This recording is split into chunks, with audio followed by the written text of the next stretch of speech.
5, memulai hidup baru dalam firman Allah. Kalau sebelumnya mungkin kita udah belajar di BLD 4.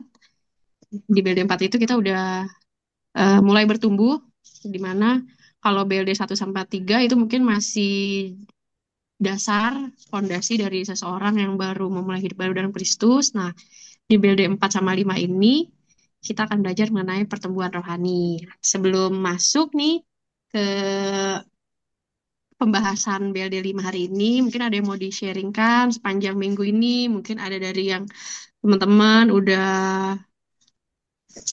bacain 4HR atau ada yang mau di-sharingkan selain itu juga boleh. Oke, kalau nggak ada, mungkin kita langsung masuk aja di BLD 5 ini, memulai hidup baru dalam firman Allah. Kita buka halaman yang keempat.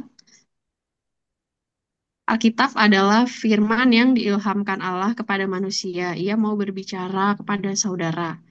Banyak pengalaman yang baik dalam kehidupan Kristen lahir dari pengenalan akan Allah melalui Alkitab dan pengertian tentang rencananya bagi hidup saudara. Kita lanjut ke halaman 5.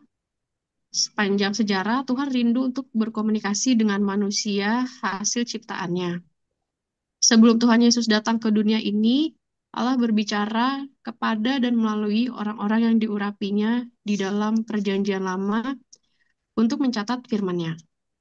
Kemudian, Allah mengutus firman-Nya ke dalam dunia secara pribadi dalam diri Yesus Kristus. Itu ada di 1 Yohanes 1 ayat 14. Sebelum Tuhan Yesus datang ke dunia ini, juga sesudah ia mati dan bangkit, Allah kembali memimpin orang-orang yang diurapinya untuk mencatat perkataan dan pelayanan Yesus Kristus, Anak Allah. Perjanjian baru merupakan hasil dari kesetiaan dan kesediaan mereka. Alkitab merupakan seluruh catatan dari komunikasi Allah dengan kita. Alkitab diberikan kepada kita oleh Allah yang menginginkan persekutuan dan penyembahan kita. Buku ini akan menjelaskan bagaimana saudara dapat memahami dan menghayati Alkitab. Belajar mendengarkan suara Tuhan. Alkitab adalah buku yang paling penting untuk dibaca setiap orang. Banyak orang tidak mengetahui bagaimana mendengar apa kata Tuhan melalui firman-Nya. Suatu hubungan yang harmonis dengan Tuhan tergantung pada mendengarkan dan memahami apa yang Ia katakan kepada kita. Nah, jadi mungkin bisa digarisbawahi, suatu hubungan yang harmonis dengan Tuhan tergantung pada mendengarkan dan memahami apa yang Ia katakan kepada kita. Nah, berikut ini ada beberapa hal yang dapat menolong saudara untuk mulai mempelajari firman Tuhan.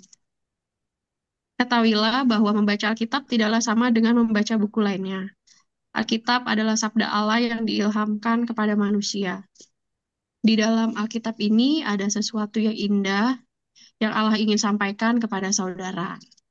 Oleh karena itu, bacalah dengan sikap hati. Tuhan, ini adalah surat pribadimu yang berisi kasih dan petunjuk, perintah bagi saya. Tolong saya agar dapat mengerti dan taat pada petunjuk dan perintahmu ini. Nah, yang pertama itu ada persiapan.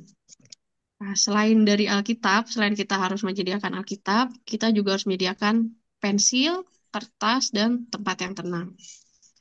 Berdoa dan Roh Kudus menuntun saudara waktu belajar.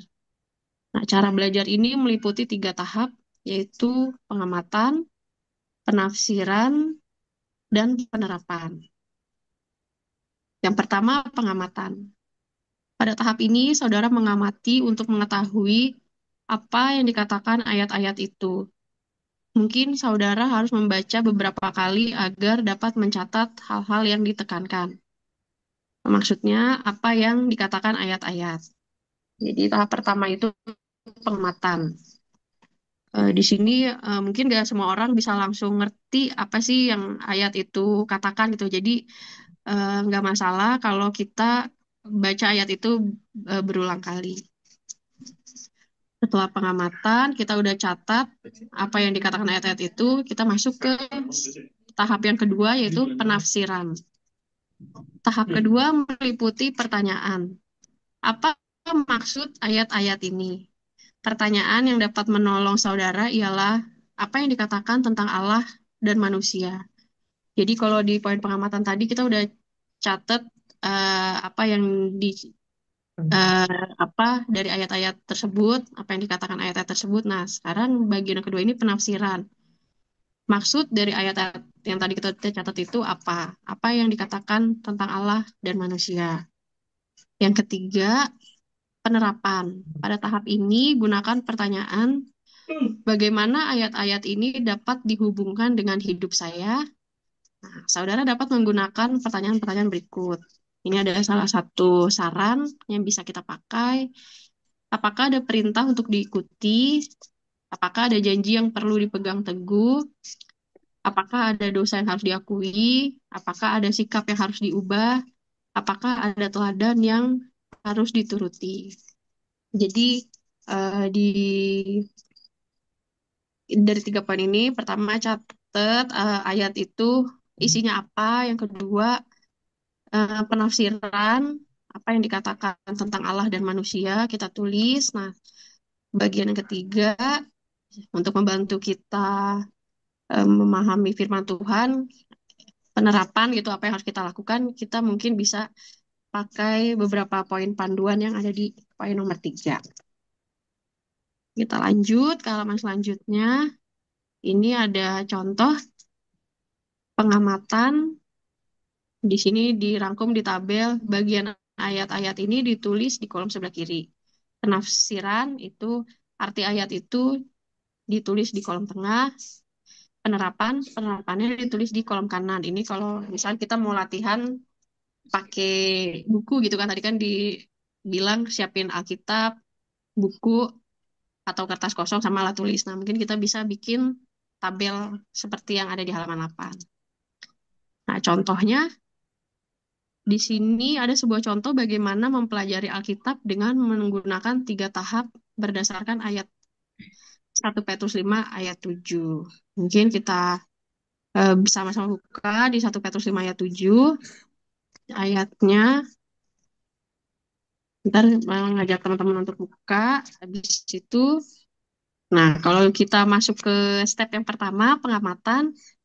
Pengamatan kan tadi dibilang apa yang dikatakan ayat-ayat tersebut. Nah, kalau di contohnya di 1 Petrus 5 ayat 7, serahkanlah segala kekhawatiranmu kepadanya sebab ia yang memelihara kamu. Yang kita tulis itu di kolom yang pengamatan.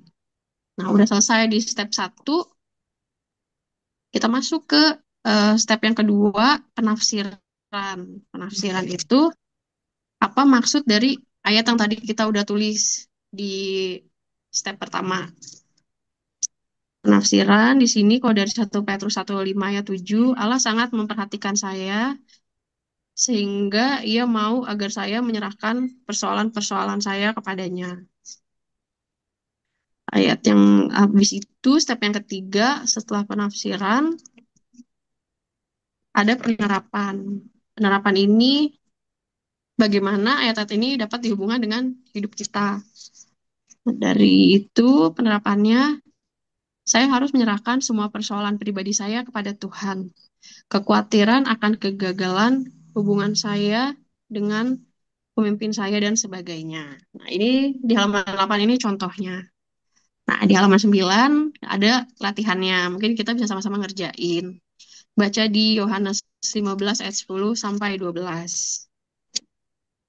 Udah, terus nanti paling aku ngajak teman-teman untuk baca Yohanes 15 ayat 10 sampai 12. Terus sama nanti minta masing-masing jawab gitu dari step pengamatan kira-kira apa gitu. Terus nanti penafsiran dari kalau waktunya masih cukup mungkin masing-masing gitu ditanya penafsiran teman-teman gimana sama penerapannya gitu. Terus pas sudah selesai bahas di sini dibilang juga gunakanlah cara 3 langkah di dalam PA pribadi saudara, belilah sebuah buku catatan khusus untuk PA saudara. Nah, di sini jadi udah selesai. Jadi Melalui BLD 5 ini, kita belajar gimana kita eh, mengerti bagaimana kita bertumbuh di dalam firman Allah. Mulai dari pengamatan, penafsiran, dan penerapannya. Itu. Terus sama ntar untuk dalam doa, sama tentuin mau pertemuan kelompok, mau sesuai jadwal biasa atau di itu sih. Makasih. Maka- Makasih Kak Piska. Ini saya amati ini Ya. barang eh, bentuknya kubus gitu kan. Saya bilang ini warnanya hijau. Iya. Tapi kalau misalnya orang Dar es Salaam warnanya bukan hijau ya, Mm-mm. Biru. warnanya biru. Ah, ketika kita mengamati firman Tuhan, kita mengamati apa adanya. Jadi hijau, kita mengamati oh ini hijau, tapi orang sana dia mengamati warnanya lain. Jadi mengamati sesuai dengan apa adanya. Kemudian kita bisa menggunakan apa namanya pertanyaan bantu ya, Mm. sebab itu kita mengamati bisa lebih perluas. Jadi nggak cuma kita bisa gali gitu ya lebih dalam. Eh, Kata bantu itu kalau bahasa Indonesianya siabidibam, Hmm. siabidibam, lima kan? Eh, enam, lima W satu H, siabidibam, Iya. lima W satu H, lima W satu H, who, what, when, where, why, how. Si siapa, apa, bila mana, di mana, bagaimana, mengapa, ya, Bagaimana? itu ya. Oh, bagaimana mengapa? Bisa digali jadi kebaca ayat who, siapa, apa, Baga- kapan. Hmm. Nah, kalau misalnya di ayat itu tidak ada kapannya, tidak ada waktunya, kita bisa ke atas gitu ya, baca eh, perikop sebelumnya atau sesudahnya. Itu supaya untuk menggali aja biar lengkap. Itu pengamatan, mengamati apa yang ada di dalam ayat. Kemudian penafsiran. Nah, kalau penafsiran malah penafsiran adalah yang nggak ada di ayat. Hmm. Kalau penafsiran tuh yang nggak ada di ayat, gitu kan? Saya tadi bilang saya ngelihat kan pengamatan yang sesuai dengan apa ya? Pengamatan ini warnanya hijau. Nah, saya lihat dari sini warnanya hijau. Karena warnanya hijau. Nih. Nah, penafsirannya saya bisa dapat. Ini saya tafsirkan ini kalau saya lempar orang pasti benjol deh, gitu ya saya tafsirkan. Keras ini kan. Ada orang kalau mungkin saya bisa ini kayak ini keras nih, di barangnya keras. Ini barangnya ini eh, menurut penafsiran. Jadi yang nggak ada di sini itu yang saya tafsirkan. Kalau saya lempar nggak pecah deh kayaknya nih. Hmm. Itu kan penafsiran saya. Padahal bisa aja pecah ya. Namanya juga tafsir. Jadi penafsiran itu yang tidak ada di dalam ayat. Kan ini nggak ada dilempar kan, nggak ada tulisan boleh dilempar. Jadi gitu. Jadi penafsiran itu yang tidak ada di ayat. Ketika kita baca ayat, apa sih maksud ayat ini? Kemudian penerapan yang kita terapkan dalam hidup kita. Itu penerapan. Iya, itu aja. eh Bidam itu Bu, Bidang. siabididam. Bam. si Siabidibam. Ya, siabidibam. Siabidibam. Siapa, Siapa, apa, apa, bila kapan, mana, bila bila mana. mana, di mana, bagaimana, Bagaimana? mengapa.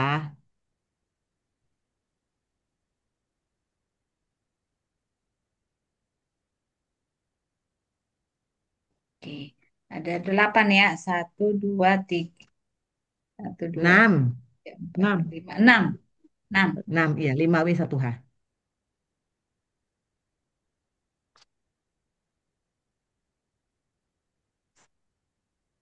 Oke. Gimana? Ya, itu aja eh, tambahannya untuk BLD 5. Thank you, Bu. Sebenarnya dari semua BLD paling rumit ini. Oh, PD6. karena D5. apa, lima. Bu? Tafsirannya itu. Iya, karena Hmm. ini kan kalau yang lain kan pertanyaan-pertanyaan kan cuma lihat di ayat jawab, ayat Iya, jawab, iya ayat. benar-benar. Kalau ini kan dia mesti belajar, dia mesti kalau pengamatan oke, tapi kalau mulai penafsiran kan mulai apa cara menafsirkan, mulai macam-macam kan ya. Kemudian penerapan. Penerapan. Oke. Penafsiran berarti dia mesti banyak referensi yang dia baca juga ya. Kalau terbatas ya penafsirannya jadi sempit Iya, mungkin ya. iya. Kalau dia banyak pengalaman, dia banyak baca, pasti tafsirannya macam-macam gitu kan. Hmm. Apalagi kalau dia banyak, waduh, terus dia menafsirkan dari mana-mana lagi kan. Ya, iya benar. Terus Tapi kalau besok kadang-kadang kelas juga, ini, nah, silakan Bu Lucy. kadang-kadang kan orang dia bilang penafsirannya begini-begini. Tiba-tiba yang satu bilang gini, oh kalau menurut saya seperti ini. Sukanya begitu ya gitu. Ya kan? Nah, Iya, penafsiran. Jadi penafsiran dari ayat ini begini. Tiba-tiba yang satu, oh, kalau saya penafsirannya seperti ini, gini. Beda. Gimana itu tuh? Kita membedakan itu. Iya. Kita harus peka kan ya sebenarnya ya. iya. Terus Nggak yang apa-apa benar kan masuk itu di sesuai, akal. namanya juga itu kan sesuai dengan latar belakang orang, pengalaman, apa. Jadi dia menafsirkan sesuai dengan apa yang ada di dalam pemikirannya gitu. Hmm. Kasih contoh Bu satu ayat yang kita bisa tafsir berlima di sini berempat. Oke, ini banyak ayatnya di sini. Iya.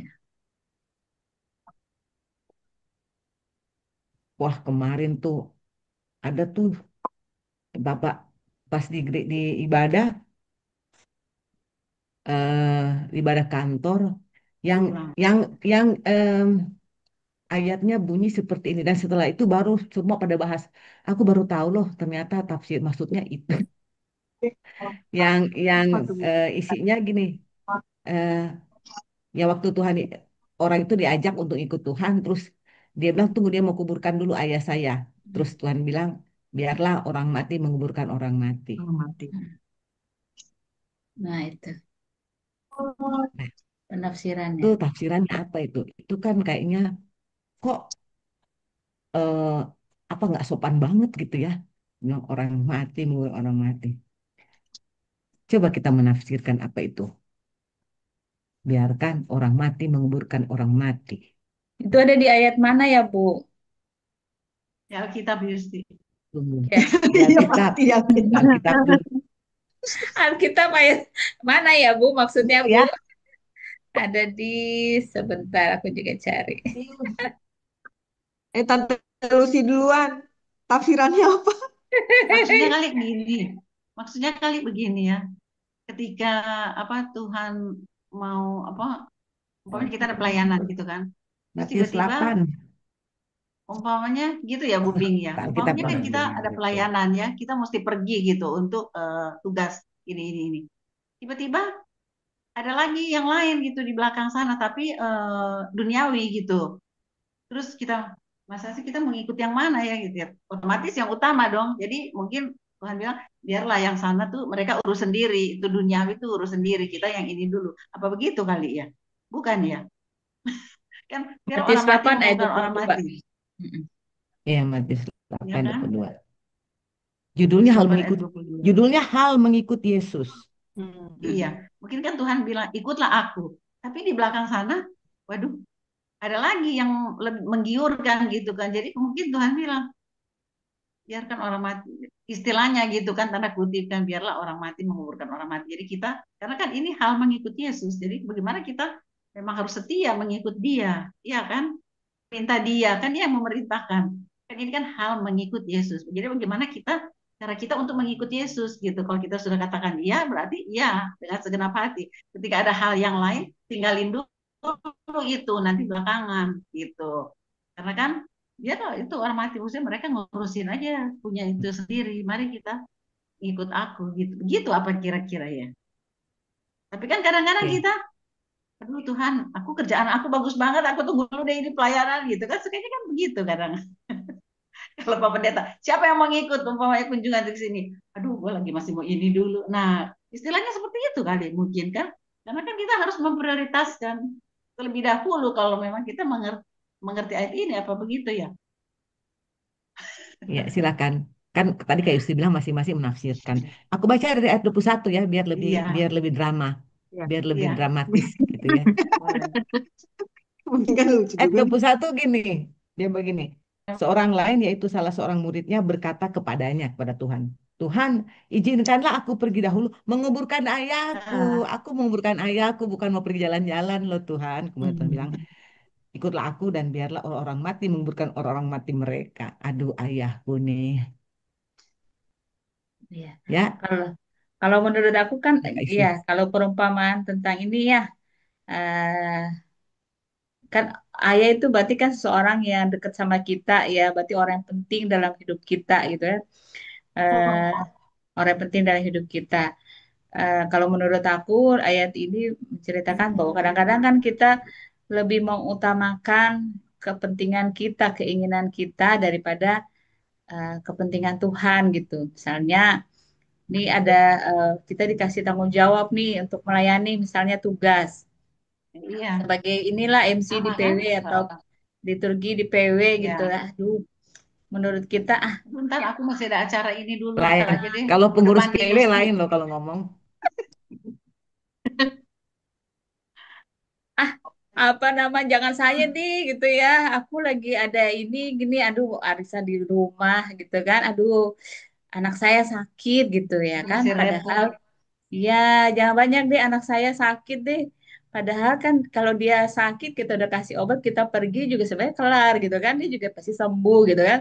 Tapi kita suka khawatir, takut sampai kita lupa bahwa anak itu adalah milik Tuhan gitu toh. Jangan sampai kita mengutamakan eh, anak kepentingan kita.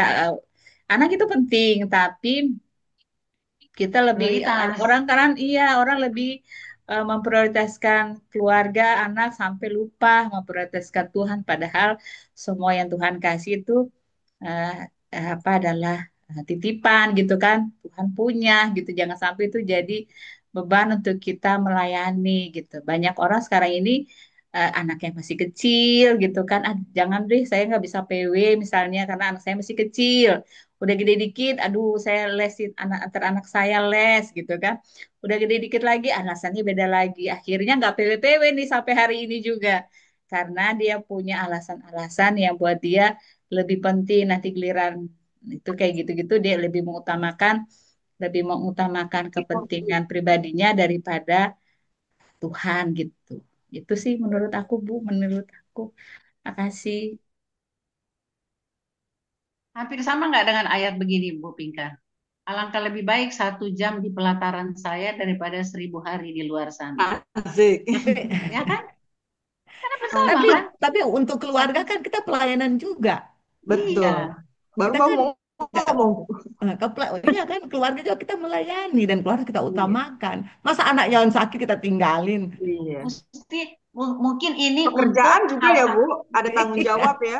Iya, Dimanapun kan mungkin ini melayani. kayak mungkin ini seperti begini kali hari Minggu tuh waktunya untuk gereja bersekutu. Jangan kau pentingin yang lain-lain. Itu kali maksudnya. Jadi hari Minggu itu memang hari untuk beribadah.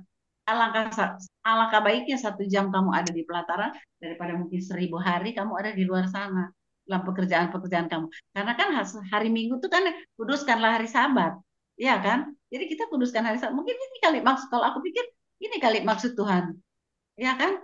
Biarlah orang mati menguburkan orang mati. Ya mari kita beribadah dulu kepada Tuhan. Urusan yang lain-lainnya nanti belakangan ada Senin sampai Sabtu. Kamu boleh lakukan itu. Gitu kali. Tapi nggak tahu deh, mungkin gitu penafsiran aku. Kalau aku nih ya, eh, bagaimana dengan ketika Marta dan Maria, ya, yang Marta sibuk mau melayani siapa? Melayani Tuhan Yesus juga kan dia gitu ya, mau menyiapkan segala Oh, sesuatunya. Tapi makanan. sedangkan Maria duduk di samping Tuhan gitu untuk mendengarkan eh, firman-Nya lah ya, ketika Tuhan Yesus mau berbicara. Nah, itu dua-duanya kan dia sedang berhadapan dengan Tuhan Yesus langsung gitu ya. Secara kasat mata dua-duanya ingin melayani. Cuman beda dua apa ya? Dua Dua karakter. situasi gitu ya. Nah, itu Itu kalau contoh lebih konkret kalau hari Sabtu ya ada Marta yang suka masak di bawah. Nah, ada Marta yang suka sibuk, tapi iya. sibuknya terlambat. Ya Martanya lagi freeze. Ya Martanya lagi freeze. Tuh Martanya jadi diam, tersinggung dia. Aduh udah jadi Eh, tiang kok jadi garam kaku nih sih Marta. Marta?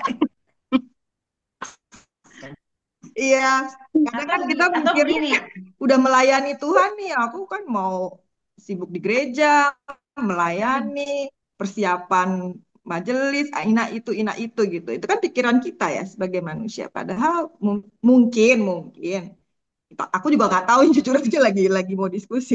Yang Tuhan mau itu apa sih sebenarnya gitu. kalau Tuhan mau, mungkin gini kali Bu Rita. Aku kan memberi waktu kepada kamu sepanjang hari sekian jam. Jadi kalau ada ibadah-ibadah kategorial yang sudah dijadwalkan, ayo silakan diikuti Hadir ya. karena kamu bertumbuh dalam persekutuan ini. Jadi kalau aku merasa umpamanya contoh DSS ya, di jalan, aduh aku ada DSS, begitu. Jadi merasa terpanggil gitu loh. Iya, Ngapain iya. gue ada di jalan sana tapi aku nggak mendengar itu. Daripada gue cuma tidur-tiduran, duduk-duduk. Kenapa cuma pencet doang? Gitu. Bisa juga kan seperti itu. Mari kita hadir, kita dengar firman, kita berdoa bersama, saling mendukung, saling mendoakan. Itu juga boleh termasuk. Sekarang DSS, lo ada di rumah, tapi lo diam-diam aja. Gimana? Jangan gitu dong. Aku nggak pernah Ya, ikut aku DSI. aku nggak bilang Rita ada di Oh, rumah, iya, iya. enggak. Siapa aja gitu kan. Bisa aja makanya segitu banyaknya jemaat yang sudah selalu dikumandangkan di gereja, ayo ikut kategorial. Kalau aku lihat Rita kan udah berprogresnya ada di PW dia udah rajin, di Perisai juga udah rajin. Jadi kan orang berproses dari awal tuh kan perlahan perlahan perlahan akhirnya kan jadi gitu kan jadi dalam persekutuan. Nah, kayak Lenda gitu. Lo tinggal pencet, pencet aja. Sekarang kan dia udah mulai gitu kan. Lo pencet aja lo nggak disuruh mau berdoa kok, pokoknya lo denger aja. Kan iman itu kan timbul dari pendengaran. Pendengaran apa? Pendengaran akan firman Tuhan. Jadi ada firman Tuhan, ya ketika kamu dengar, mungkin oh iya ini Tuhan, ini untuk aku. Ini hatiku memang tersayat-sayat dengan firman itu. Ya sukanya begitu kan, berarti Tuhan berbicara dalam hati kita gitu. Begitu sih. Aku tidak berkhotbah, cuman Iya, iya. mungkin biarlah Setuju. orang mati menguburkan orang mati. Itu maksudnya Tuhan, mari ikut dalam ibadah-ibadah yang sudah mungkin di dalam gereja kita ya, Iya. dalam persekutuan kita gitu. Kalau kita tidak ada hal-hal yang benar-benar penting begitu. Masa aku di rumah tidur-tidur aja terus oh DSS tahu salah Kayak gitu atau ada apa gitu kan kayak nggak sih. mungkin lah. Berarti itu Tadi tuh ya. Bu Rita nanya tuh Ah, Marta sama Maria tuh. tuh Marta dan Maria. Oh, Kalau tadi aku konteksnya bertanya loh, bukan menafsirkan. Ada yang suka jadi Marta tiap hari Sabtu. Gimana? iya iya iya. Berarti motivasi ya, motivasi kita ya, Bu. Iya, Kadang-kadang motivasinya. motivasi kita untuk beribadah tuh apa gitu ya Kak. Jadi ya di apa nih sih yang dilihat sih motivasi juga. Motivasinya kita ikut Tuhan tuh apa motivasinya gitu. Motivasinya apa nih? Untuk benar-benar kita yang ditekankan adalah motivasi sih sebenarnya menurut aku. Motivasinya apa? Untuk mengikuti Yesus itu motivasi kita tuh apa gitu. Kita ada di kelas perisai ini motivasi kita apa gitu. Itu sih menurut aku sih Bu. Itulah penafsiran, nggak ada yang salah ya. Namanya juga menafsir. Kak Friska belum tafsir tuh, ada Iya dua nih Kak tadi. Priska ditunggu. Kuburkan dan Ya Marta makanya Maria, Maria Marta. Maria. bingung sebenarnya.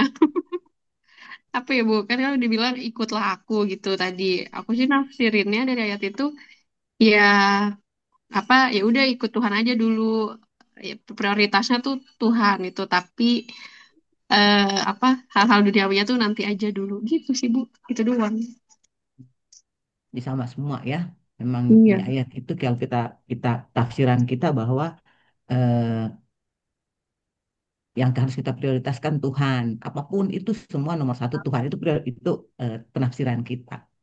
Kemudian kemarin si Pak Pendetanya dia karena dia pengamatannya sudah dia gali lah ini dengan dengan dengan bahasa aslinya. Jadi orang Israel itu kalau mau menguburkan bapak itu adalah tugas dari anak laki-laki. Jadi Hmm. anak laki-laki harus menguburkan bapaknya. Tapi di Israel itu ada penguburannya tuh 2 kali. Hmm. Penguburannya 2 kali. Jadi penguburan pertama, kemudian penguburan kedua. Nah, pertama itu memang harus anak laki-laki. Penguburan itu nggak perlu, tidak harus anak laki-laki. Itu biasa, itu bisa siapa saja. Dan di cerita ini sebenarnya sudah penguburan yang kedua kali. Jadi Hmm. murid itu motif berdalih. Hmm. Dia sebenarnya berdalih untuk dia nggak mau ikut Tuhan. Jadi bukan Tuhannya yang kasar kan, ngomongnya seakan-akan kasar, tapi dia berdalih untuk dia tidak mau ikut Tuhan. Ya, memang kalau penafsiran kita semua, ya memang kita harus mengutamakan Tuhan. Ya, ini dia cari-cari alasan dan itulah seringkali banyak kali manusia itu suka berdalih.